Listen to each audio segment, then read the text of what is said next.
प्रेझेंटेशनची link share करा ना थोड्या वेळात. त्यांची प्रेझेंटेची लिंक आपण नाही देत, आपल्याकडे येते त्यांची प्रेझेंटी. ओके ओके चालेल. चला माझा आवाज येतोय सगळ्यांना? काही काही माझ्या ओळखीचे चेहरे आहेत आणि काही काही नवीन मित्रमैत्रिणी मला दिसत आहेत, पण तुम्हाला सगळ्यांना माझा आवाज येतोय का? डोके हलवून मला हो किंवा नाही सांगू शकता. माझा आवाज येतोय बरोबर? किंवा थम्स अप करून सांगू शकता. ओके येतोय. आश्रमशाळा, एका आश्रमशाळेतल्या मुलांनी थम्स अप करून दाखवलं पण मला. हे काय आहे? खोगराळे आश्रमशाळा. ऐकू येतंय का?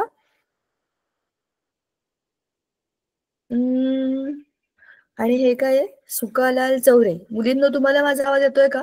असे वेगवेगळे बॅकग्राऊंड आहेत बरं काही कडे, आणि त्याच्यामुळे मला तुम्ही मध्ये मध्ये दिसताय असे असे ब्लर झाल्यासारखे. आता विचारते कारण की मी धडा सुरू करेन आता, आणि तुम्हाला जर ते ऐकू नाही आलं किंवा तुम्हाला कळलं नाही तर मग काय उपयोग ना, म्हणून आधीच सांगा. नाहीतर मग मध्ये मध्ये सांगा की तुमचा आवाज येत नाहीये किंवा स्क्रीन दिसत नाहीये, आणि मी प्रश्न विचारेन त्याची उत्तरं द्या. बरं चला आता आपण असं करूया. थोड्या वेळ जरा तुम्हाला मी एक ऍक्टिव्हिटी करायला देणार आहे. ती केल्यानंतर माईक ऑन करून उत्तर द्यायचं. ऍक्टिव्हिटी अशी आहे की तुमच्या आजूबाजूला कोणते कोणते पदार्थ दिसत आहेत, 2 मिनिटं घ्या, ते सगळे बघा, माईक ऑन करा आणि मला सांगा तुमच्या आजूबाजूला तुम्हाला कोणत्या कोणत्या वस्तू दिसत आहेत. बघा शांतपणे.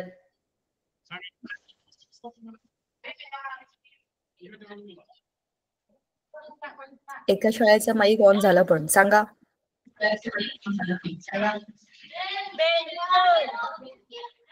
बेंच आणि बोर्ड. शाबाश.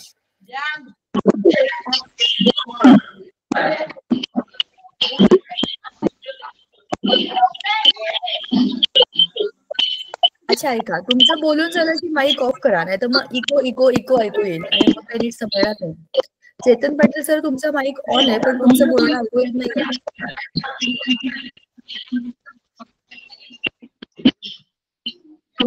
खोगराळे आश्रम तुमचं बोलणं झालं असेल तर नीट करते, बाकी सगळ्यांचं पण मला बघ तर ऐकू येईल. चेतन पाटील तुम्ही काय बोलताय का?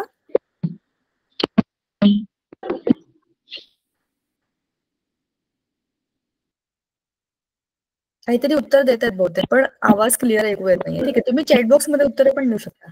इथे खाली चॅटबॉक्स पण आहे. म्हणजे तुम्हाला आजूबाजूला कोणत्या कोणत्या वस्तू दिसतात आपण आत्ताच बघितलं. तर खोगराळे आश्रमशाळेतल्या मुलांनी सांगितलं बेंच आणि फळा असं काहीतरी सांगितलं, असं मला ऐकू आलं. एवढं बेंच तर नक्की ऐकू आलं, आणि पुढे पण ते काहीतरी म्हणत होते, बहुतेक फळा म्हणत होते. बाकी कोणाला काही दिसलं नाही का आजूबाजूला बाकीच्या शाळांमधल्या मुलांना? पटपट सांगा. त्याच्यात काय चुकण्यासारखं नाहीये, तुमच्या आजूबाजूला जे आहे तेच तुम्हाला सांगायचं, त्याच्यात काय चुकणार आहे सांगा बरं. मला तर माहित पण नाही तुमच्या आजूबाजूला काय. सांगा.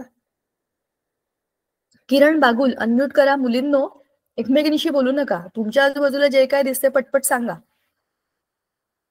माईक अनम्यूट करा. तुम्हाला मोबाईल वरती करत असेल तरी पण तिथे एक छोटंसं माईकचं बटन दिसेल, त्याच्यावर बोट लावलं की तुमचा आवाज मिळेल. हा सांगा आता. बेंच, खुर्ची, पंखा. बरोबर, बेंच, खुर्ची, पंखा अगदी बरोबर आहे. इथे एका आश्रमशाळेतनं मला ट्यूबलाईट. शाबाश. मागे कॉम्प्युटर पण दिसतात काही शाळेमध्ये. चेतन पाटील सरांची मुलं मला वाटते स्पेस मध्ये फिरतात. काय बॅकग्राऊंड आहे मला हे कळत नाही. स्पेस मधला त्यांच्या शाळेतला हे ऐका, जी उत्तर झाली ती आता परत सांगायची नाही. बेंच, फळा, पंखा, ट्यूबलाईट ही उत्तर झाली. आता ही सोडून काय दिसतात ते सांगा.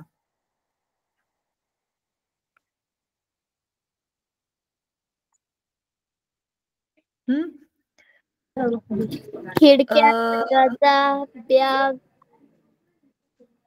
बरोबर, खिडक्या, दरवाजे, बॅग. शाबाश. अजून कोणाचं काय काय उत्तर, नवं उत्तर पाहिजे. आता खिडक्या, दरवाजा, बॅग सोडून आता जे काय उरलं सांगा. आपण सगळ्यांनी कपडे पण घातले, ते पण बघा आपण काय घातलेत ना कपडे, ते पण येतात त्याच्यामध्ये. आपल्या आजूबाजूच्या वस्तूंमध्ये आपले मित्र मैत्रिणी त्यांनी काय काय डोक्या बिक्यात घातलं असेल ते पण आहे की आजूबाजूच्या वस्तूंमध्ये.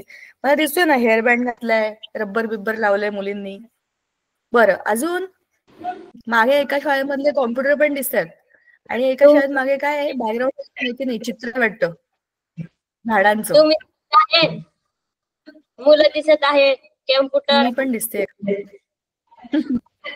बरोबर, मुलं आहेत, त्यांचे टेबल आहे, शाबाश, कॉम्प्युटर आहे. आणि असा आपल्या आजूबाजूला बरोबर अनेक गोष्टी आपल्याला बरोबर टेबल, खुर्ची, फॅन, बरंच काही, भिंती, घर, दरवाजे, अशा अनेक गोष्टी आपल्या आजूबाजूला आहेत. माझ्या आजूबाजूला तुम्ही विचाराल तर माझ्या आजूबाजूला नुसत्या वस्तूच वस्तू आहेत. मी एकदम वस्तूंच्या जंगलात राहते असं म्हणायला हरकत नाही. कारण आमच्या घरामध्ये खूप छोटी मुलं सामान इकडे तिकडे तिकडे तिकडे टाकत असतात. त्यांची खेळणी असतात, वह्या पुस्तकं असतात. तुमच्या सगळ्यांच्या घरी किंवा तुमच्या सगळ्यांच्या आजूबाजूला वह्या पुस्तकं, पाण्याच्या बाटल्या, डबे, अशा सगळ्या वस्तू असतीलच. ह्या सगळ्या वस्तू कुठून येतात मला सांगा बरं? झाडं लटकलेले असतात का? डबे, वॉटर बॉटल्स तिकडनं आपण तोडून आणतो असं होतं का? कुठून आणतो आपण या वस्तू सांगा?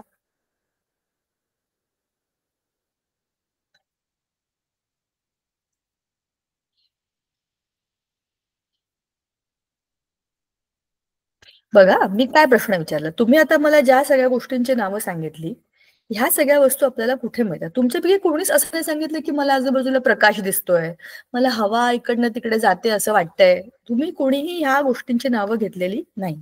तुम्ही अशा वस्तू सांगितल्या ज्या वस्तू आपण कुठून तरी विकत आणतो किंवा कुठेतरी दुकानात मिळतात, बरोबर ना? मग ह्या सगळ्या वस्तू बनतात कुठे? विचार केलाय का कधी?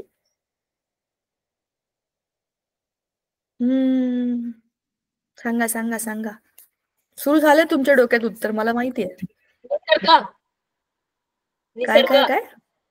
निसर्ग. निसर्गात या वस्तू सुरू होतात, पण निसर्गामध्ये मिळतात. तुमच्या शाळेतले जे बेंच आणि टेबल आहेत, हे काय आपण जंगलात गेलो चला रे टेबल घेऊन येऊ असे आपल्याला टेबल मिळतात का? सुताराकडे. आणि मग सुतार कसं काय ते बनवतो? झाडं घेऊन येतो आणि चला हे टेबल तयार झाले म्हणतो का? मग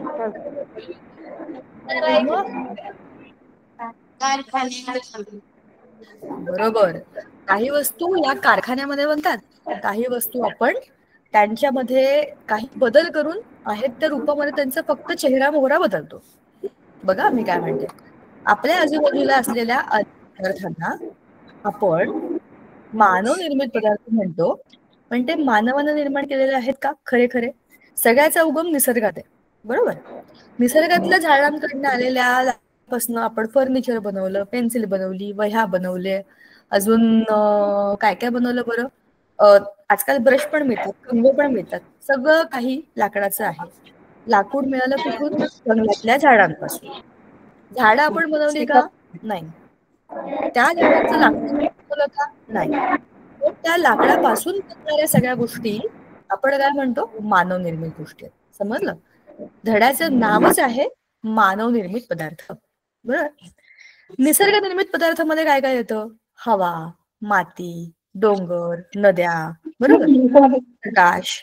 ह्या कुठल्याच गोष्टी आपण निर्माण केल्या नाही. अगदी जंगल सुद्धा, प्राणी सुद्धा, सजीव सुद्धा आपण काही बनवलेलं नाही.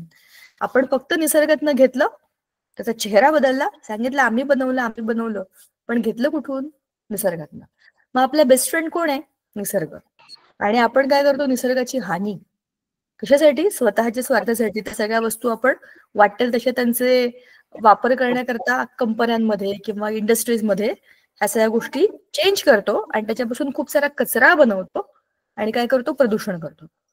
पण जर ह्या गोष्टी आपण व्यवस्थित बनवल्या, त्या प्रदूषणाचे नियम पाळून बनवल्या, तर आपण मानवाला उपयुक्त होतात असेच पदार्थ बनवतो. त्यातले एक खूप महत्वाचा घटक आपण कोणीच बोललो नाही. प्लॅस्टिक बद्दल कोणी काही बोललं नाही. प्लॅस्टिकच्या वस्तू नाही तुमच्या आजूबाजूला. माझा मोबाईल आहे ना, त्याचं कव्हर पण प्लॅस्टिकचं आहे. आपण कितीतरी गोष्टी प्लॅस्टिकच्या वापरतो. आपल्या कितीतरी लोकांच्या वॉटर बॉटल प्लॅस्टिकच्या असतील, आहेत की नाही बघा. डबे पण प्लॅस्टिकचे असतात, आहेत की नाही. आपल्या बॅगेमध्ये काय असतं का प्लॅस्टिकचं? आणखीन सांगा बरं, विचार करा. अजून कुठल्या प्लास्टिकच्या गोष्टी तुम्ही वापरता? कव्हर. तुमच्या वह्यांच्या कव्हरला प्लास्टिकचा पेपर असतो, शाबाश. आणि किंवा नुसतंच प्लास्टिकचे कव्हर असतात. अजून पट्टी, पेन, हो की नाही. आपण कितीतरी ठिकाणी प्लास्टिक वापरतो. आपण ज्या बादलीत आंघोळ करतो कितीतरी वेळा ती प्लास्टिकची असते. प्रत्येक वेळेला काही आपण स्टीलची किंवा अल्युमिनियमचीच बादली सगळे घेऊन फिरतो असं नाही. खूप साऱ्या ठिकाणी आपल्याकडे प्लास्टिकच्याच वस्तूंचा आपण वापर करतो. कोणाच्या घरामध्ये लाईटाची जी बटन आहेत ती मेटलची आहेत का? नाही. प्लॅस्टिकचेच असतात. मेटलच्या बटनांना हात लावला तर शॉक लागेल ना आपल्याला. म्हणून प्लॅस्टिक हा खूप महत्वाचा घटक आहे.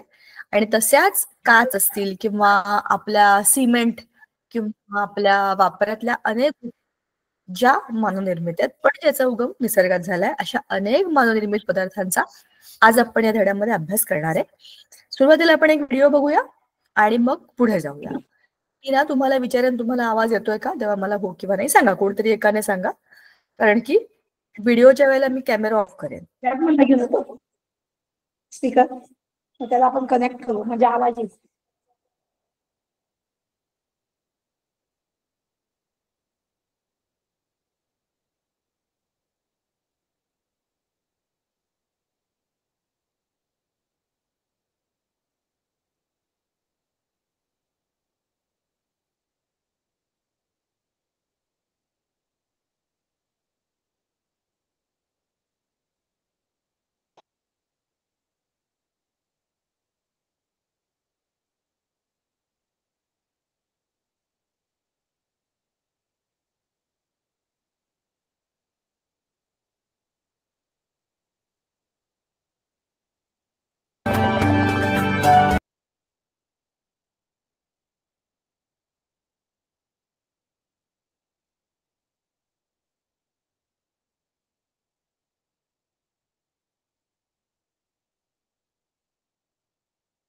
मी आवाज ऑन केलाय, तुम्हाला आवाज येतोय का बघा, मला सांगा.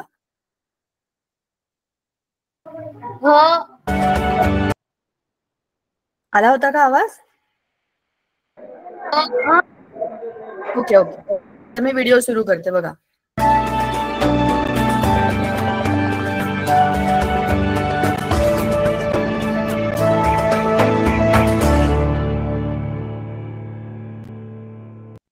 इयत्ता 8वी, विषय विज्ञान, पाठ 17, मानवनिर्मित पदार्थ. पदार्थ. मुलांनो, दैनंदिन जीवनात आपण असंख्य वस्तू वापरत असतो. आपले जीवन सुलभ व सोयीस्कर होण्यासाठी अनेक नैसर्गिक व मानवनिर्मित वस्तूंचा वापर आपण करत असतो. तर आता तुम्ही मला सांगा की तुम्ही रोज सकाळपासून कोणकोणत्या वस्तू वापरता? टूथब्रश, पाणी, कपबशी, बादली, तांब्या, कपडे, ताटवाटी, पेन, पुस्तके, सायकल, खोडरबर. बरोबर. अशा कितीतरी वस्तू आपण रोज वापरत असतो. लाकूड, काच, प्लास्टिक, धागे, माती, रबर अशा अनेक पदार्थांपासून या वस्तू बनलेल्या असतात. त्या पदार्थांपैकी लाकूड, माती, खनिजे, पाणी हे पदार्थ निसर्गातून मिळतात. म्हणून या पदार्थांना निसर्गनिर्मित पदार्थ असे म्हणतात. मानवाने नैसर्गिक पदार्थांवर प्रयोगशाळेत संशोधन केले. या संशोधनाचा उपयोग करून संशोधकांनी कारखान्यात वेगवेगळ्या पदार्थांचे उत्पादन केले. अशा पदार्थांना मानवनिर्मित पदार्थ असे म्हणतात. उदाहरणार्थ काच, प्लास्टिक, थर्मोकोल, कृत्रिम धागे असे कितीतरी पदार्थ आपल्याला सांगता येतील. तर आता आपण या पाठामध्ये मानवनिर्मित पदार्थांविषयी माहिती जाणून घेऊ. आपल्या घरात वापरत असलेल्या पदार्थांचे पुढील तक्त्यात वर्गीकरण केले आहे ते पहा. तर आता सर्वप्रथम आपण प्लास्टिक या पदार्थाविषयी माहिती करून घेऊ. प्लास्टिक. आज आपल्या घरात, परिसरात प्लास्टिकच्या वस्तूंचा मोठ्या प्रमाणावर वापर केला जाताना आढळतो. आता हे चित्र पहा.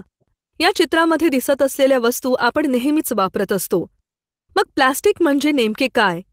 तर अकार्यता गुणधर्म असणारा व सेंद्रिय बहुवारिकांपासून बनवलेला मानवनिर्मित पदार्थ म्हणजेच प्लास्टिक होय. प्लास्टिक हा एक अधातू आहे. यामध्ये कार्बन हा मुख्य घटक असतो. जमिनीच्या पोटातून किंवा समुद्रातून मिळणारे तेल प्रथम शुद्ध करून घ्यावे लागते. त्यासाठी ते तापवून वेगवेगळ्या तापमानाला उकळणारे भाग वेगवेगळे केले जातात. त्यापासून प्लास्टिकची निर्मिती होते. सर्व प्रकारच्या प्लास्टिकची रचना एकसारखी नसते.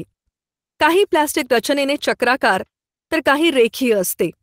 उष्णता मिळाल्यानंतर होणाऱ्या परिणामांनुसार प्लास्टिकचे थर्मोप्लास्टिक म्हणजेच उष्मामृदू आणि थर्मोसेटिंग म्हणजेच उष्मादृढ या 2 प्रकारात विभाजन करता येते. ज्या प्लास्टिकला हवा तसा आकार देता येतो त्या प्लास्टिकला थर्मोप्लास्टिक म्हणतात. उदाहरणार्थ पॉलिथिन किंवा PVC यांच्यापासून बनवलेली खेळणी, कंगवे, प्लास्टिकचे ताट, द्रोण इत्यादी वस्तू. तर ज्या प्लास्टिकला एकदा साच्यामध्ये टाकले व त्यानंतर त्याला एखादा आकार प्राप्त झाला की तो परत बदलता येत नाही, अशा प्लास्टिकला थर्मोसेटिंग म्हणजेच उष्मादृढ असे म्हणतात. उदाहरणार्थ विद्युत उपकरणाची बटणे, कुकरचे हँडलवरील आवरण इत्यादी. असे प्लास्टिकचे 2 प्रकार आपल्याला सांगता येतील. हे चित्र पहा. या चित्रातील वस्तू पाहिल्यानंतर आपल्याला प्लास्टिकचे दोन्ही प्रकार लक्षात येतात.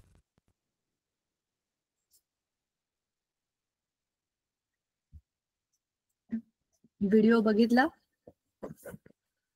आणि समजलं का? छान होतं की नाही?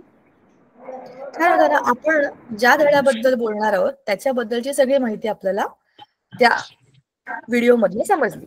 बघा, आता आपण PPT बघूया. आपल्या धड्याचं नावच आहे मानवनिर्मित पदार्थ. कोणते कोणते मानवनिर्मित पदार्थ आपण बघतोय जरा थोडक्यात बघू आणि मग धड्याच्या अभ्यासाला सुरुवात करू. मानवनिर्मित पदार्थ म्हणजे मानवाने निर्माण केलेले पदार्थ. पण मुख्यत्वे ते आले कुठून? निसर्गातल्या पदार्थांवरती आपण काहीतरी संशोधन केलं, त्याच्यावरती काहीतरी काम केलं आणि त्याच्या मुख्य रूपातलं जे काही त्याच्यातले गुणधर्म होते ते बदलून काही अनेक उपयुक्त गुणधर्मांनी त्याचं रूप बदलून टाकलं आणि मानवनिर्मित पदार्थ आपण बनवले. हे आपण कशासाठी बनवले? उगाच मज्जा म्हणून बनवलेलं नाही. आपल्या तशा गरजा होत्या आणि त्या भागवण्याकरताच आपण ते मूळ नैसर्गिक पदार्थांवरती काहीतरी संस्कार केले, त्यांच्यावरती काहीतरी बदल केले आणि हे मानवनिर्मित पदार्थ बनवले. उदाहरण द्यायचं झालं तर या चित्रामध्ये बघा, इकडे गॉगल आहे. गॉगल नव्हता तेव्हा लोकांना काही त्रास होत होता का? उन्हाचा त्रास होत होता, डोळे दुखत होते, किती पण गरमी असू दे, खूप तापलेलं बाहेरचं वातावरण असू दे, काही लोकांना सतत उन्हामध्ये जाऊन बाहेरचं काम करावं लागतं. अशा लोकांसाठी बाहेर जाताना डोळ्याला काहीतरी संरक्षक कवच पाहिजे, म्हणून जर गॉगल तयार झाले तर त्यात आपलं भलंच आहे ना. मग हे कशासाठी कुठून तरी बनले? झाडाला लटकलेले लोक, जसे आपण आंबे किंवा पेरू झाडावरून तोडून घडवत असे काही गॉगल लटकलेले असतात का? नाही, ते आपण बनवले. बरोबर, म्हणजेच ते मानवनिर्मित पदार्थ. तसेच आपले चमचे, वाट्या, ग्लास, फोन, पाईप, बाटल्या, खेळणी, अनेक गोष्टी, लाकडाच्या सुद्धा अनेक गोष्टी आपण बनवल्या. पोळपाट लाटणं आपल्या रोजच्या वापरातलं आहे. हे कुठं असतं? निसर्गातल्या लाकडापासून मिळालेल्या वस्तूंचा आपण चेहरामोहरच बदलून टाकला आणि मानवनिर्मित पदार्थ बनवले, कारण त्या आपल्या गरजा भागवण्याच्या दृष्टीने उपयुक्त होते. बरोबर, आपल्याला हवं तसं आपण त्यांना रूप दिलं. आता सगळ्यात पहिला आणि महत्वाचा मानवनिर्मित पदार्थ आहे प्लास्टिक. प्लास्टिक म्हणजे अशी गोष्ट जी अनेक छोट्या छोट्या छोट्या छोट्या तुकड्यांनी मोठी बनलेली असते. तुम्ही आपल्या गळ्यामधले मोत्याच्या माळांचे जे हार असतात ते बघितलेत का कधी? अनेक मुलींनी किंवा मुलांनी सुद्धा, अगदी शिवाजी महाराजांचे किंवा संभाजी महाराजांचे तुम्ही फोटो जरी बघितले असेल ना, त्याच्यामध्ये बघा त्यांच्या गळ्यामध्ये मोत्यांच्या माळा आहेत. पूर्वी आपल्याकडे श्रीमंतीचं लक्षण होतं मोत्यांच्या माळा, म्हणून मुद्दाम सांगते, सगळ्यांनी बघितलेले असेल. आपल्याकडे घरामध्ये पण अशा खोट्या खोट्या माळा सगळ्यांकडे असतातच. छोटे छोटे छोटे छोटे मणी जेव्हा एकत्र येतात तेव्हा एक पूर्ण माळ बनते की नाही? तसंच प्लास्टिकमध्ये छोटे छोटे छोटे छोटे कण एकत्र येतात, त्याला आपण मोनोमर म्हणतो. ते कण म्हणजे एक युनिट असतं. एक मोती, जसा एक मोती एका माळेतला एक घटक असतो, तसे मोनोमर म्हणजे एक घटक, त्याला आपण एक वारिक असं म्हणतो, म्हणजे एक युनिट. त्या युनिटला जवळ जवळ जवळ जवळ घेऊन, म्हणजे 1, 2, 3, 4 असे छोटे छोटे खूप छोटे असतात ते, असे सगळे मोनोमर एकत्र येऊन येऊन पॉलिमर बनतो. पॉलिमर म्हणजेच बहुवारिक. आता हा मुळात निसर्गामध्ये नसतो, हा आपण इंडस्ट्रीमध्ये बनवतो. मोनोमर वेगळे वेगळे असल्यामुळे पॉलिमर वेगवेगळे होतात. बरोबर, एका वेगवेगळ्या प्रकारच्या प्लास्टिक मध्ये गुणधर्म दुसऱ्या प्लास्टिक पेक्षा वेगळे आहेत, कारण की त्याचे जे मोनोमर आहेत, त्याची जी एकवारिक आहे ती दुसऱ्या प्लास्टिक पेक्षा वेगळे असतात. थोडक्यात आपल्याला कशा प्रकारचं प्लास्टिक हवं आहे हे कोण ठरवतं? त्याच्यावरची त्याच्यातली मोनोमर्स म्हणजे एकवारिक उदाहरण द्यायचं झालं तर आपण ज्या प्लॅस्टिकच्या पिशवीमध्ये भाजी घेतो ती प्लॅस्टिकची पिशवी आणि ज्या प्लॅस्टिकच्या बादलीमध्ये आपण आंघोळ करतो ती बादली, दोनही प्लॅस्टिकच्याच आहेत, पण दोघांमध्ये फरक आहे की नाही? किती पातळ आहे, आकार कसा आहे, किती फाटू लवकर शकते, किती वजन उचलू शकते, ह्या सगळ्यांमध्ये फरक आहे ना, गुणधर्म वेगवेगळे आहेत. म्हणजेच ते जे प्लॅस्टिक आपण बनवलंय पिशवीसाठीच आणि तेच प्लॅस्टिक जे आपण वापरलंय बादलीमध्ये किंवा मग्ग्यामध्ये किंवा इंजेक्शन मध्ये, बघितलं ना सिरिंज मध्ये असे घेऊन डॉक्टर घेतात ते प्लॅस्टिकच असतं. ह्या सगळ्या अनेक प्लॅस्टिकच्या गोष्टींमध्ये वेगवेगळे गुणधर्म आहेत, वेगवेगळे आकार आहेत, वेगवेगळे रंग आहेत आणि हे सगळे कोणी दिले? त्यांच्या एकवारिकांनी. जसं एक वारिक आहे त्याच्यापासून अनेक बहुवारिकांनी एकत्र येऊन प्लॅस्टिकची निर्मिती होते. जशी डिमांड आहे तसा सप्लाय, म्हणजे ज्या पद्धतीचं आपल्याला प्लॅस्टिकचं एखादा पदार्थ हवा, एखादी वस्तू हवी, त्या पद्धतीने आपण मोनोमर आणि मोनोमर पासूनच हे पॉलिमर बनतात. ठीक आहे. आपल्याला आपल्या धड्यामध्ये 2 प्रकारचे प्लॅस्टिकचे टाइप्स दिलेले आहेत, म्हणजे 2 भाग दिलेले आहेत. एक आहे थर्मोप्लास्टिक आणि दुसरा आहे थर्मोसेटिंग. थर्मोप्लास्टिक नावातच, थर्मो म्हणजे गरमी, प्लास्टिक म्हणजे मृदू. प्लॅस्टिक मऊ होतं बघा, तुम्ही कुठली पण प्लॅस्टिकची गोष्ट गरम करून बघितली तर त्यातला काही भाग हा वितळतो जेव्हा आपण त्याला उष्णतेजवळ ठेवतो तेव्हा. थर्मा मृदू म्हणजे थर्मोप्लास्टिक म्हणजे गरमीत झाल्यावरती, त्याला गरम केल्यावरती ते वितळतं, त्याला आपण काय म्हणतो? उष्मा मृदू. याचा वापर कुठे होतो? तुम्हाला माहिती असेल, तुम्ही बघितलं पण असेल, असं आजूबाजूला खूप ठिकाणी खूप कचरा पडलेला असतो. स्पेशली कुठल्या तरी सोशल ठिकाणी तुम्ही जा, थिएटरमध्ये जा, किल्ल्यांवर जा, बस स्टेशनवर जा, रेल्वे स्टेशनवर जा. आता तरी परिस्थिती बरीच बरी आहे, पण पूर्वी जिथे जिथे खूप जास्त लोक असतात तिथे तिथे प्रचंड कचरा असायचा, बरोबर? त्या कचऱ्यामध्ये पेपर असतात, चॉकलेटचे रॅपर असतात, पाण्याच्या बाटल्या असतात आणि काही नाही ते सगळे कचऱ्याचे पदार्थ असतात. त्या ह्या सगळ्या प्लॅस्टिकच्या पदार्थांना त्यातलं प्लॅस्टिक जमा करून, तुम्ही बघितलं असेल लोक असं पाठीवरती पोतं घेऊन फिरतात, त्याच्यामध्ये प्लॅस्टिक जमा करून टाकतात. कुठे घेऊन जातात? त्याच्या घरी घेऊन जातात का खेळायला? नाही, ते त्या प्लॅस्टिकला रिसायकल करायला देतात. रिसायकल म्हणजे तिचा पुनर्वापर करण्याकरता त्याला परत कंपन्यांमध्ये पाठवतात. आता ह्या प्लॅस्टिकचे वेगवेगळे भाग केले जातात. असं प्लॅस्टिक ज्याचा आपण आकार बदलू शकतो त्याला आपण म्हणतो थर्मोप्लास्टिक. अशा सगळ्या प्लॅस्टिकच्या वस्तूंना एकत्र एका मोठ्या युनिटमध्ये टाकतात, टेम्परेचर गरम करतात, म्हणजे गरमी उष्णता वाढवतात, त्या सगळ्या पदार्थांना वितळवतात, त्याच्यापासून नवीन वस्तू बनवतात. म्हणजेच आपण काय केलं? त्याचा रिसायकलिंग, त्याचा पुनर्वापर केला. आता एवढं सगळं प्लास्टिक आपण फेकून दिलं असतं आणि नवीन प्लास्टिकच बनवलं असतं तर काय झालं असतं? प्लास्टिक कधीच संपत नाही, हजारो वर्षापर्यंत गरमी, थंडी, पाणी आणि दबाव म्हणजे दाब, या कुठल्याही गोष्टीचा प्लास्टिकवरती काहीही परिणाम होत नाही. म्हणजे काय, ते एक प्रकारे असं ते त्याचं एकदम इनर कट एकदम स्ट्रॉंग आहे, त्याचा त्यामुळे काय निर्लज्ज यायला काही परिणाम पण होत नाही. पण पदार्थांमधला प्लास्टिक तसं, त्याला कोणाचाच कोणी रागवलं का, चिडलं का, मारलं का, तोडलं का, कशाचा काहीच परिणाम प्लास्टिकवर होत नाही. म्हणूनच प्लास्टिक खूप वर्ष टिकतं आणि म्हणूनच ते आपल्या पृथ्वीवरची डोकेदुखी आहे, कारण प्लास्टिक आपण बनवलं, माणसाने बनवलं. निसर्गामध्ये प्लास्टिक नव्हतं, आपण बनवलं आपल्या सोयी आणि गरजा भागवण्याकरता. पण त्याची नुसती निर्मिती करून आपण थांबलो का? त्याचे वेगवेगळे प्रकार बनवले आणि खूप मोठ्या प्रमाणामध्ये प्लास्टिकचा आपण वापर सुरू केला. साधी कॉमन गोष्ट विचार करून बघा. आपण समजा तुम्हाला हॉस्टेलला जायचंय, बरोबर ना? आपण आता हॉस्टेलला जाणार, आपण तिथे जाऊन अभ्यास करणार, नवीन परीक्षा देणार, नवीन काहीतरी क्लासेस आहे ते, ह्या सगळ्या भानगडीमध्ये तुम्ही तुमचं सामान घेऊन तिथे जाणार. मग काय तुम्ही तुमच्या 5-6 बॅगा घेऊन जाल का तिकडे? नाही, तुम्ही छोटं सामान घेऊन जाल आणि असं सामान घ्याल की ते खराब झालं काय, टिकलं काय, खराब झालं परत आणलं काही प्रॉब्लेम नाही, बरोबर? सामानामध्ये तुम्हाला आंघोळी करता सामान तिकडे न्यायचंय, त्याच्यामुळे तुम्ही बादल्या, मग्गे असं न्यायचं असेल तर स्टीलची बादली, तो मोठा स्टीलचा तांब्या आणि असं सगळं घंगाळ असं वगैरे घेऊन जाईल का तिकडे? नाही नेऊ शकत आपण. मग आपण काय करतो? आपण जिकडे जातो तिथे कुठे जाऊन बघतो, कुठेही सगळीकडे प्लास्टिकच्या बादल्या मिळतात, प्लास्टिकचे मग्गे मिळतात. स्टीलची बादली किंवा अल्युमिनियमची बादली 700-800 रुपयाची असेल तर 100-150 रुपयाची प्लास्टिकची बादली मिळते. स्वस्त आहे, मस्त आहे, टिकाऊ आहे. 2-3 वर्ष तरी आरामात तिला काही होत नाही. नंतर तुटली तरी त्याच्यामुळे तुम्ही कुंड्या म्हणून त्याचा वापर करू शकता. म्हणजे तुम्ही त्याचा वापर करू शकता, असं नाही की ते गेलं म्हणजे गेलं. अनेक वर्ष उलट ते टिकतं आणि म्हणूनच आपण त्याला अनेक गोष्टीची रिप्लेसमेंट म्हणून देतो. स्वस्त आहे, अनेक ठिकाणी अवेलेबल आहे आणि वापरायला स्वस्त आहे, इझी आहे. एक स्टीलची बादलीचं वजन आणि एका प्लॅस्टिकच्या बादलीचं वजन कम्पेअर करून बघा.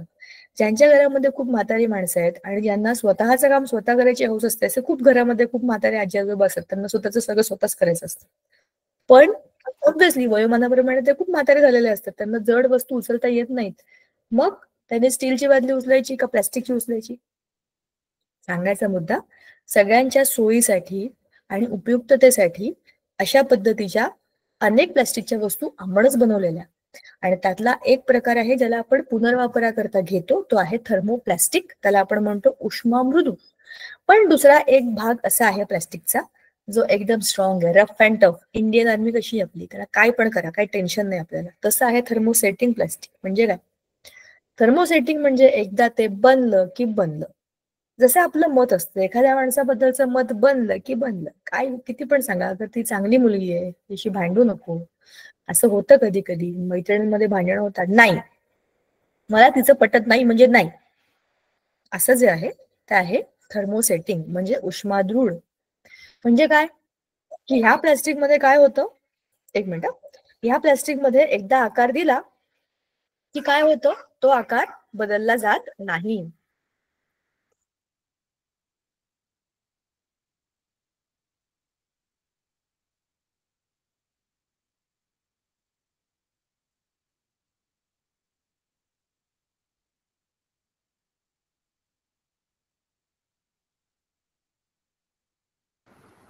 Deepika, Deepika you are muted. हाँ जी मैम, सॉरी, मुझे यहाँ पे थोड़ा नेटवर्क लूज लगा. मैं 2 मिनट कैमरा बंद करके दिखाती हूँ, मतलब प्रेजेंट करती हूँ. अभी मेरी आवाज आ रही है ना? आ रही है. ओके ओके ओके, हाँ ठीक आहे.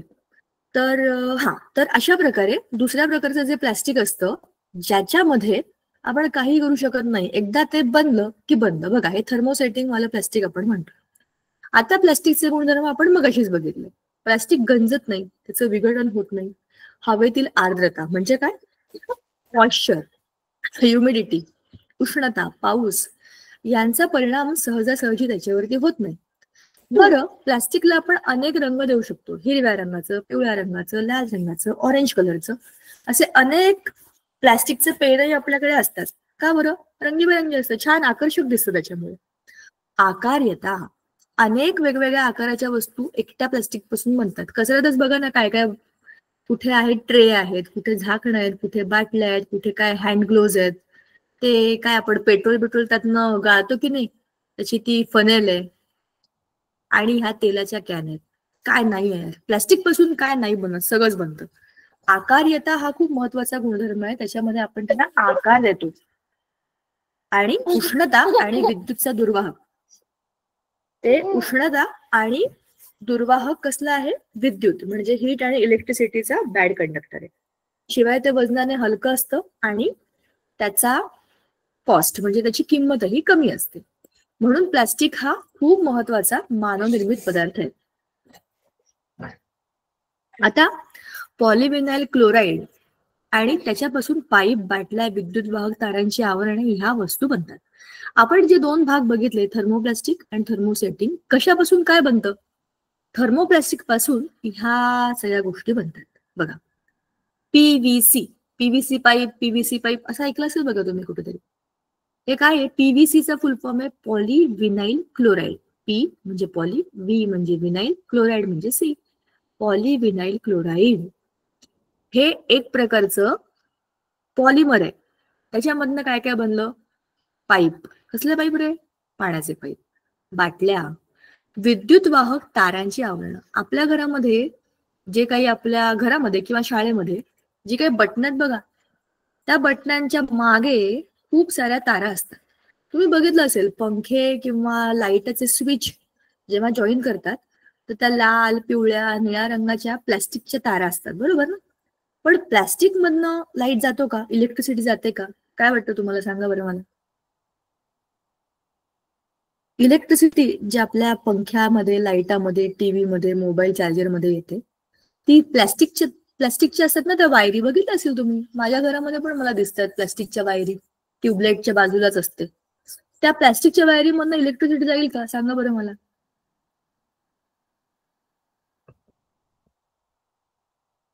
प्रश्न कळला का? थांबा, तुम्हाला मी प्रश्न चित्रातनं दाखवते. थांबा. इलेक्ट्रिसिटी वायर असं टाकूया, मग तुम्हाला समजेल की मी काय विचारते. या वायर्स तुम्ही बघितल्यात की नाही? इमेजेस. या बघा, या अशा वायरी असतात ना, त्या वायरींमधनं अशा रंगीबेरंगी वायरी असतात बघा ना, बघितल्या असेल ना तुम्ही अशा वायरी. या वायरींमधनं इलेक्ट्रिसिटी जाते का प्लॅस्टिकच्या भागातनं? कुठून जाते सांगा, सांगू शकता का बघा बरं, विचार करून बघा.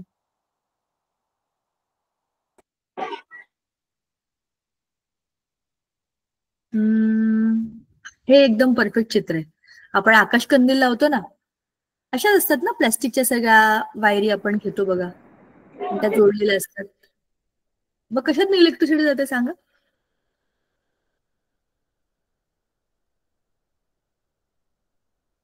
मला माहितीये की तुम्हाला माहितीये. मग अशी तुम्ही ऑन करून, माईक ऑन करून सांगत होतात की, सांगा सांगा बघा. तुमच्याकडे इकडे चित्र उघडून ठेवले, बऱ्याच वायरी आहेत आणि ही पण वायरी, आणि याच्यात उत्तर पण आहे. चित्रातच उत्तर आहे, सांगा बरं. कोणी अनम्यूट करून सांगा, कारण मला कोणी दिसत नाही. तुम्ही, मी जेव्हा स्क्रीन शेअर करते ना तिकडे, तेव्हा मला तुमच्यापैकी कोणी दिसत नाही. तुमचा माईक ऑन करा आणि पटकन सांगा. ह्या रंगीबेरंगी वायरी मधनं लाईट जातात का, म्हणजे इलेक्ट्रिसिटी पास होते का? संगीता, नियति, आप दीपिका मैम को हेल्प करो. संगीता. Yes ma'am. एक बार दीपिका मैम को हेल्प करो, क्योंकि मैम स्क्रीन शेयर कर रहे हैं ना, बच्चे नहीं दिख रहे हैं मैम को, तो एक बार हेल्प करो मैम को, दीपिका मैम को. Deepika, yes you have the list of the schools and coordinators name? Yes ma'am. हाँ, तो आप स्कूल का नाम लीजिए और कोऑर्डिनेटर का नाम लीजिए, वो आपको, और वो आंसर में पूजा आपको हेल्प कर देंगी. ओके ओके, चलेगा, ठीक आहे. मला मगाशी पण बऱ्याच शाळांमधले शिक्षक तिकडे दिसले. तुम्ही सांगू शकता की सर तुमच्या मुलांना उत्तर द्यायला. ह्या चित्रामध्ये जे तुम्हाला वायर दिसत आहेत, त्या वायरिंगमधनं इलेक्ट्रिसिटी पास होते का बघा. रंगीबेरंगी निळ्या, काळ्या, लाल, पिवळ्या, हिरव्या.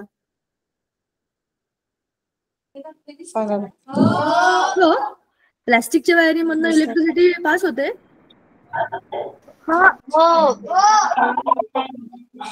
मग प्लास्टिकच्या वायरला आपल्याला शॉक बसतो का? तुम्हीच तर म्हणाल त्यातनं इलेक्ट्रिसिटी जाते.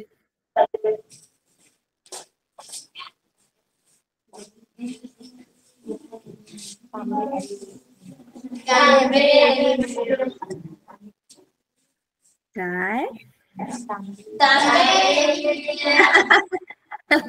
तांब्याच्या तारा. ओके, आता तुम्ही अर्धवट उत्तर सांगितलं. तुम्ही पण अगदी बरोबर उत्तर सांगितलं. आता माहिती बरोबर आहे. हे बघा, ह्या रंगीबेरंगी आवरणांना आपण प्लास्टिकचं आवरण म्हणतो. माईक ऑफ करा. शाबाश, कोणत्या तरी शाळेने उत्तर दिलंय. पण ऐका, हे रंगीबेरंगी जे आहेत ना, बघा, जसे आपण नवीन नवीन छान रंगीबेरंगी कपडे घालतो ना, तसं या वायरींना सुद्धा रंगीबेरंगी प्लास्टिकचं कोटिंग आहे. याला काय म्हणतात? Plastic coating. आणि ह्याच्यामुळे काय होतं, आपल्याला शॉक लागत नाही. आणि याच्यामध्ये तांब्याची तार आहे, बरोबर ना. इलेक्ट्रिसिटी कोण घेऊन जातं इकडून तिकडे? ह्या तारा, कारण ह्या धातूच्या बनलेल्या आहेत, बरोबर. तांब्याच्या सुवाहक असतात त्या, विद्युत आणि उष्णतेच्या सुवाहक. पण याला आपण हात नाही लावू शकत, आता आपल्याला शॉक बसेल ना. मग काय करायचं?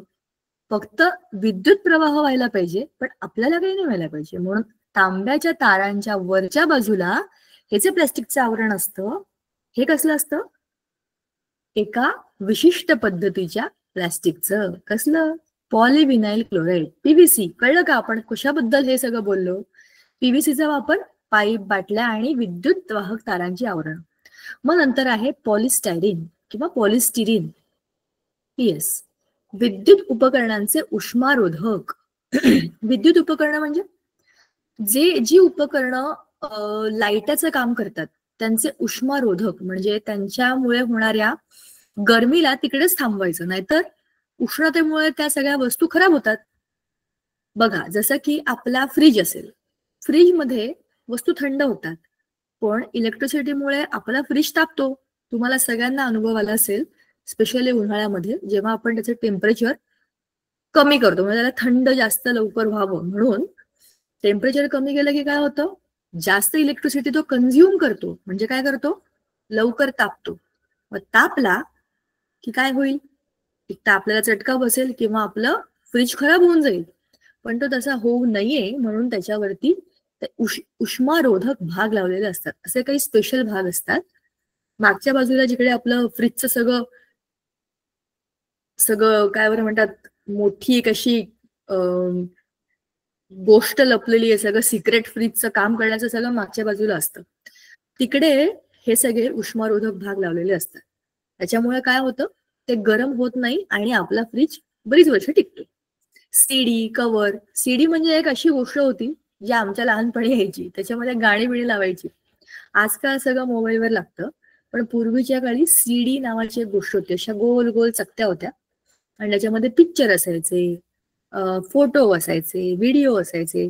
त्याचं कॉम्प्युटरमध्ये सीडी टाकली की ते सगळं आपल्याला स्क्रीनवर दिसायचं. जसं आजकाल आपण पेनड्राईव्ह लागतो ना, तसाच पूर्वी सीडी नावाचा एक गोल गोल छान चकत्यांचा एक प्लॅस्टिकचा फॅक्टर मिळायचा. त्याच्यामध्ये आम्ही लहानपणी पिक्चर पण बघितली. त्याच्यामुळे मला लक्षात आहे की सीडी छान दिसत, चमकाई येतात ऊन पडलं की. पण त्या कसल्या बनलेल्या असतात, पॉलिस्टायरीनच्या. आणि कव्हर, आता पॉलिथिलिन, पीई, पॉलिथिलिन, आपल्या लाडक्या पिशव्या, त्याच्यामध्ये आपण वांगे, बटाटे, टोमॅटो आणतो मार्केटमधनं, त्या सगळ्या पिशव्या, पॅकिंगचं साहित्य. बरोबर, बऱ्याच गोष्टी पॅक करण्याकरता प्लॅस्टिकच्या डब्या असतात बघा. केक असतात प्लॅस्टिकच्या डब्यामध्ये असतात, किंवा असे पॅक्ड डब्यांमधलं खूप सारं साहित्य जे आपण खाण्यापिण्याच्या पदार्थांमध्ये बघतो ते जनरली पीई म्हणजे पॉलिथिलिनचं असतं. आणि गार्डनचे पाईप जरा मऊ असतात ना, बघा ना, गार्डनचे पाईप असे कडक असतात का, बिल्डिंगच्या कन्स्ट्रक्शनच्या पाईपासारखे आपण ते वळवू शकतो, जरा मऊ प्लॅस्टिक असतं ते. आणि पॉलिप्रोपिलिन म्हणजे पीपी, त्याच्यामध्ये वाहनांचे भाग आहेत, प्रयोगशाळेतली उपकरणं आहेत, हे जरा काय बरं म्हणतात, महत्वाच्या गोष्टींच्या ठिकाणी वापरलेले पॉलिप्रोपिलिन. ठीक आहे. आता हे झाले थर्मोप्लास्टिक. हे एकदा बनले आणि खराब झाले की आपण त्याचा आकार बदलू शकतो, त्याला पुन्हा वापरू शकतो, त्याच्यावरती प्रोसेस करू शकतो आणि त्याचा पुनर्वापर शक्य, रिसायकलिंग शक्य, ते आहे थर्मोप्लास्टिक. थर्मोसेटिंग मध्ये बॅकलाइट, इलेक्ट्रॉनिक उपकरणांचे कॅबिनेट, विद्युत स्विच. तुम्ही जिथे बसलाय की नाही तिकडच्या पंख्याच्या बटनांकडे बघा, ती जी बटन आहेत ना, ती सगळी बटणं बनलेली आहेत बॅकलाइटची. ते अशा पद्धतीचं प्लॅस्टिक आहे, ते एकदा बनलं की बनलं, ते तुटलं फुटलं तरी पण त्याला तुम्ही रिसायकल करू शकत नाही. मग आहे मेलेमाइन, गृहोपयोगी भांडी आणि विद्युत रोधक आवरणे. आपल्या खूप साऱ्या किचन मधल्या भांड्यांची हँडल तुम्ही बघितली असतील. डोसे करतो आपण, त्याचे तवे बघितलेत का तुम्ही, नॉनस्टिक तवे आणि त्यांचे हँडल, किंवा कुकर, त्याचे हँडल आणि त्यांची डोकी. आपण ते काळ्या काळ्या रंगात असतं बघा, ते आरामात धरतो, गरम गरम कुकर पण खाली उतरवून आणतो, पण आपला चटका लागत नाही. का बरं? कुकर तापलेला आहे, पण त्याचे हात म्हणजे हँडल आणि त्याचं डोकं, म्हणजे त्याचे डोकं असं ना काळ्या रंगाचं बुटकं, त्या दोघांनाही काहीही होत नाही, कारण ते अशा प्लास्टिकचं बनलेलं आहे की ते विद्युत रोधक आणि उष्णता रोधक असतं. ठीक आहे. अशा भांड्यांमध्ये आपण ते वापरतो. आणि ऑब्व्हियसली विद्युत रोधक आवरण, जिकडे इलेक्ट्रिसिटीचे शॉक बसू नये अशा सगळ्या आवरणांमध्ये, अशा सगळ्या वस्तूंमध्ये आपण हे थर्मोसेटिंग वापरतो. पॉलियुरेथेन फर्निचरमध्ये वापरतात, वाहनांच्या सीट्समध्ये वापरतात. आणि हे जरा जास्त स्ट्रॉंग प्रकारचं असतं. वाहनांमध्ये आपण वाटेल त्या वस्तू घेतो, ठेवतो, पाणी सांडतो, अनेक गोष्टी त्याच्यामध्ये नेल्या आणल्या जातात, पण त्यांची सीट सहसा फाटत नाही, तुटत नाही, खराब होत नाही, त्याच्यावरती पॉलियुरेथेन असते. फर्निचरमध्ये पण बघा ना, प्लॅस्टिकचं फर्निचर, खुर्च्या, टेबल, कितीतरी गोष्टी प्लॅस्टिकच्या असतात, चांगल्या स्ट्रॉंग असतात. पॉलिस्टर, तंतुकाच आणि कापड उद्योग, ह्या दोन्ही जरा महीन प्रकारचा आपण म्हणू शकतो. कापड उद्योग म्हणजे क्लोथ इंडस्ट्री, आणि पॉलिस्टर पॉलिस्टर कापड तुम्ही बघितलं असेल, पॉलिस्टरचे कपडे ते लवकर वाळतात, पाणी त्याच्यामध्ये राहत नाही. स्पेशली पावसाळ्यामध्ये वगैरे याचा वापर केला जातो. अशा प्रकारे हे आहे आपलं प्लास्टिकचं डिस्कशन. आता प्लास्टिक आणि पर्यावरण हा खूप महत्वाचा मुद्दा आहे, ज्याची आपण मगाशी थोडीशी सुरुवात केली होती. बघा ना, प्लास्टिक सगळीकडे असतं. कुठे नाहीये प्लास्टिक? जमिनीवर आहे, समुद्रात आहे, नद्यांमध्ये आहे, आपल्या घरामध्ये आहे. आणि प्लास्टिक अनेक वर्ष विघटित होत नाही, त्याच्यामुळे सगळीकडे साचून राहिलेलं आहे. आता ह्या चित्रामध्ये काय दिले? Plastic pollution bad for the ocean, bad for us. Ocean म्हणजे समुद्र. आपण जो काही कचरा प्लास्टिकचा तयार करतो तो अल्टिमेटली कुठे जातो? समुद्रामध्ये जातो, बरोबर ना? लोक तर समुद्र किनाऱ्यावर बसून तिथेच पाण्याच्या बाटल्या फेकून निघून येतात. चॉकलेट खातात, बिस्किट खातात, त्याचे काय खातात आणखीन, कुरकुरे, कुरमुरे, पोंगे टोंगे, जे जे काय सगळं खातात सगळं तिकडे फेकून येतात. जर तुम्ही ते तिथल्या डस्टबिन मध्ये टाकलं तर ते कुठेतरी रिसायकलिंगला जातं. जर पाण्यात फेकून दिलं तर ते तरंगत तरंगत तरंगत कुठेतरी खूप लांब जातं, किंवा खाली खाली खाली कुठेतरी बुडलं जातं. म्हणजेच काय, तुम्ही असे काही व्हिडिओ कधी बघितलेत का? बघा, मला सांगा की अशाच प्लास्टिकमध्ये किंवा त्याच्या जाळ्यांमध्ये अडकलेले काही मासे आहेत, किंवा काही माशांनी ते प्लास्टिकचं काही खाल्लंय आणि त्यांच्या घशामध्ये ते अडकलंय. कारण त्यांना माहितीच नाही ना की हे अन्नपदार्थ नाहीयेत. समुद्राच्या खाली किंवा नद्यांच्या खाली असलेल्या माशांना किंवा तिथल्या सजीवांना प्लास्टिक सारख्या विचित्र गोष्टीची काय माहितीये? ते तर माणसाने बनवलंय. निसर्गामध्ये प्लास्टिक नाहीच आहे, पण ते त्यांच्यापर्यंत जर पोहोचलं तर स्वाभाविकपणे त्यांनी ते खाल्लं किंवा त्याच्यामध्ये ते अडकले तर नुकसान कोणाचं होतं? त्यांचं. म्हणजे अशा पद्धतीने आपण काय करतो? आपण निसर्गाची हानी करतो. आपण बनवलेलं प्लास्टिक आपल्या त्याच्या अंगाशी येतच, पण बाकी सगळ्यांच्या अंगाशी येतं. तुम्हाला हाही माहितीतला अनुभव असेल बघा, पावसाळ्यामध्ये खूप साऱ्या गटारी तुंबतात. नद्यांचं पाणी पूर आलं तर जसं वरती येतं ना, तसं गटारींचं पाणी तुंबून बाहेर आलेलं असतं. जिकडे लोकांच्या खूप बिल्डिंगा असतात ना, मोठ्या मोठ्या सोसायट्या, तिकडे याचा खूप मोठा प्रॉब्लेम होतो. का बरं? एवढ्या सगळ्या बिल्डिंगांच्या आधेमध्ये कचरा फेकायला जागाच नाहीये. आणि प्लास्टिकचा कचरा जो एकावर एक जमा होत राहतो, त्याचं करणार काय? त्याच्यावर काही सोल्युशन नाहीये. तुम्हाला ते काढून बाजूला करून त्याचं एकतर रिसायकलिंग करावं लागेल किंवा त्याचं पूर्णपणे विल्हेवाट लावावी लागेल. तर अशा पद्धतीने ह्या प्लास्टिकच्या समस्येने जमिनीचं प्रदूषण होतं, पाण्याचं होतं आणि हवेचं तर होतच होतं. खूप बुद्धिमान लोक प्लास्टिकचा कचरा जाळून टाकतात आणि त्याचा एक असा विचित्र दुर्गंध किंवा सुगंध, काही लोकांना तो आवडतो, पण असा वास येतो, कळतं प्लास्टिक जाळलंय. तर प्लास्टिकचं जाळणं हे प्रदूषणच आहे हवेचं. आणि पाण्यामध्ये गेलं तर पाण्याचं प्रदूषण आहे. जमिनीवर असतील, जमिनीवर पडूनच राहतं वर्षानुवर्ष. तुमच्या लहानपणापासून तुमच्या नाही, कारण की त्याचं विघटनच होणार नाही, बरोबर? त्याच्यामुळे प्लास्टिकच्या ऐवजी विघटनशील पदार्थांचा उपयोग करणे, प्लास्टिकचा पुनर्वापर आणि पुनर्चक्रीकरण करणे याच उपाययोजना आहेत. शक्य असेल तर भाजी घेण्याकरता प्लास्टिकची पिशवी घ्यायचीच नाही, आपली घरून कापडी पिशवी घेऊन जायची. प्लास्टिकच्या बाटल्या वापरायच्या नाही, आपल्या घरी असलेल्या दुसऱ्या चांगल्या मेटलच्या बाटल्या वापरायच्या. प्लास्टिकच्या शक्यतो वस्तूच वापरायच्या नाही, पण काही गोष्टींना काही पर्यायच नाही. पेन प्लास्टिकचं वापरू नका म्हटलं तर कशाचे वापरणार ताई आम्ही आता, बरोबर ना? आम्ही काय मोरपंखाने लिहू शकत नाही, ते स्किल आपल्याला येत नाही. पण मग अशा गोष्टी ज्या आपण मुद्दाम किंवा ऑप्शन नाही म्हणूनच वापरतोय, तर मग त्याचा पुनर्वापर आणि पुनर्चक्रीकरण करणं म्हणजे स्वतःचं भविष्य वाचवणं, बरोबर? आता दुसरा एक मजेशीर घटक जो आहे तो आहे थर्मोकोल. का मला तुम्हाला ना ह्या प्लास्टिकचा एक व्हिडिओ दाखवायचा होता, 2 सेकंद तो दाखवते आणि मग आपण थर्मोकॉलवर जाऊया. थर्मोकॉल हा आपला दुसरा मानवनिर्मित पदार्थ आहे. प्लास्टिकचे गुणधर्म व्हिडिओ दाखवते, म्हणजे हा ठीक आहे, हा टॉपिक संपेल ज्या वेळेला आपण थर्मोकॉल सुरू करू. 1 मिनिट. तुम्हाला ऐकू येतंय का रे? तुम्ही मला दिसतंय सगळे, आता डोके हलवा. ऐकू येतंय का? समजतंय का? येस, शाबास, व्हेरी गुड, लई भारी. चला आपण आता व्हिडिओ बघू आणि मग थांबू.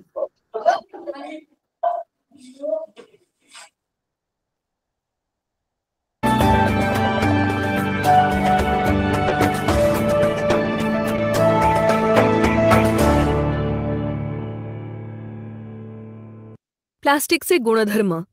प्लास्टिक गंजत नाही. प्लास्टिकचे विघटन होत नाही. प्लास्टिकवर हवेतील आर्द्रता, उष्णता, पाऊस यांचा सहजासहजी परिणाम होत नाही. प्लास्टिकपासून विविध रंगांच्या वस्तू बनवता येतात. ते वजनाने हलके असते. आकार्यता या गुणधर्मामुळे त्याला कोणताही आकार देता येतो. प्लास्टिक उष्णतेचे व विजेचे दुर्वाहक आहे. हे प्लास्टिकचे गुणधर्म आहेत. आता आपण प्लास्टिकचे प्रकार आणि त्यांचे उपयोग याविषयी माहिती जाणून घेऊ. प्लास्टिकचे प्रकार आणि उपयोग. थर्मोप्लास्टिकचे प्रकार. मुलांनो, पॉलिव्हिनाइल क्लोराईड, पॉलिस्टायरीन, पॉलिइथिलीन, पॉलिप्रोपिलीन हे सर्व थर्मोप्लास्टिकचे प्रकार आहेत. पॉलिव्हिनाइल क्लोराईडचा उपयोग बाटल्या, रेनकोट, पाईप, हँडबॅग, बूट, विद्युत वाहक, तारांची आवरणे, फर्निचर, खेळणी, दोरखंड बनवण्यासाठी होतो. पॉलिस्टायरीनचा उपयोग रेफ्रिजरेटरसारख्या विद्युत उपकरणांचे उष्मारोधक भाग, यंत्रांचे गिअर, खेळणी, वस्तूंची संरक्षक आवरणे, उदाहरणार्थ CD DVDचे कव्हर बनवण्यासाठी होतो. पॉलिइथिलीनचा उपयोग दुधाच्या पिशव्या, मऊ गार्डन पाईप, पॅकिंगच्या पिशव्या इत्यादी वस्तू बनवण्यासाठी होतो. पॉलिप्रोपिलीनचा उपयोग लाऊडस्पीकर, वाहनाचे भाग, दोरखंड, चटया, प्रयोगशाळेतील उपकरणे बनवण्यासाठी होतो. थर्मोसेटिंग प्लास्टिकचे प्रकार. बॅकेलाइट, मेलेमाइन, पॉलियुरेथेन आणि पॉलिएस्टर हे थर्मोसेटिंग प्लास्टिकचे प्रकार आहेत. बॅकेलाइटचा उपयोग रेडिओ, TV, टेलिफोन यांचे कॅबिनेट, इलेक्ट्रिक स्विच, खेळणी, गृहोपयोगी वस्तू, कुकरचे हँडलवरील आवरण बनवण्यासाठी होतो. मेलेमाइनचा उपयोग कब्बशा, प्लेट, ट्रे, विमानाच्या इंजिनचे काही भाग, विद्युतरोधक व ध्वनिरोधकांची आवरणे बनवण्यासाठी होतो. पॉलियुरेथेनचा उपयोग सर्फबोर्ड, छोट्या बोटी, फर्निचर, वाहनांचे सीट्स बनवण्यासाठी होतो. पॉलिइस्टरचा उपयोग तंतुकाच, लेझर प्रिंटर्सचे टोनर्स बनवण्यासाठी तसेच कापड उद्योगात होतो. बरं, आता तुम्ही मला सांगा की रासायनिक पदार्थांच्या साठवणुकीसाठी प्लास्टिकच्या टाक्यांचा उपयोग का केला जातो? कारण प्लास्टिक गंजत नाही, शिवाय वाहतुकीसाठीही हलके असते आणि त्यावर रसायनांचा परिणाम होत नसेल म्हणून. छान. प्लास्टिक गंजत तर नाहीच, तसेच त्याचे सहजासहजी विघटनही होत नाही. प्लास्टिक काचेसारखे लवकर फुटत नाही, म्हणून रासायनिक पदार्थांच्या साठवणुकीसाठी प्लास्टिकचा वापर केला जातो. बरं, आता सांगा, घरगुती वापराच्या विविध वस्तूंची जागा प्लास्टिकने का घेतली आहे? प्लास्टिक हे वजनाने हलके असते, शिवाय ते गंजतही नाही. किमतीनेही ते स्वस्त असते, तसेच ते धुवायलाही सोपे जाते, म्हणून घरगुती वस्तूंची जागा प्लास्टिकने घेतली आहे. बाई, प्लास्टिक लाकडापेक्षा स्वस्त पडते, म्हणून आता खुर्च्या, टेबले, स्टूल्स, छोटी कपाटे, शेल्फ, पाट अशा वस्तूही प्लास्टिकच्या मिळतात. त्यामुळे लाकडासाठी होणारी वृक्षतोड कमी होते. पूर्वी बादल्या धातूच्या असायच्या. आता घरोघरी प्लास्टिकच्या बादल्या, टब, मग अशा वस्तू पाहायला मिळतात. बरोबर, प्लास्टिकचे उपयोग अनेक आहेत, मात्र त्याचे लवकर विघटन होत नाही, त्यामुळे ते पर्यावरणालाही हानिकारक आहे. त्याची माहिती आपण पुढे घेऊ. चालेल, याची माहिती आपण नंतर घेऊ. पण तुम्हाला हा व्हिडिओ समजला का?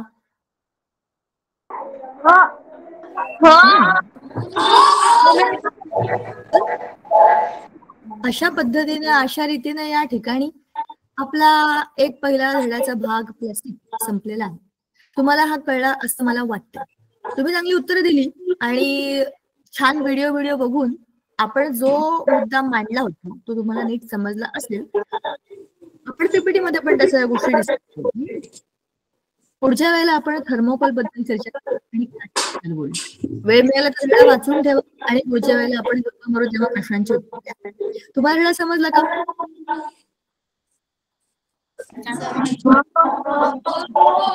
अभ्यास करायचा का आणखी काय वेगळ्या पद्धतीने करायचा? तुम्ही मला सांगा की ताई असं सांगा, तसं सांगा, असं करा, तसं करा. आपण तसं करू. शेवटी काय, माझ्या डोक्यातलं तुमच्या डोक्यात जाण्याशी मतलब आहे, हो की नाही?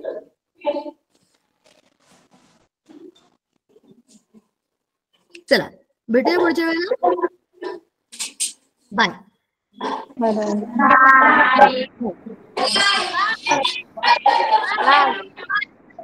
Bye ma'am. Bye bye.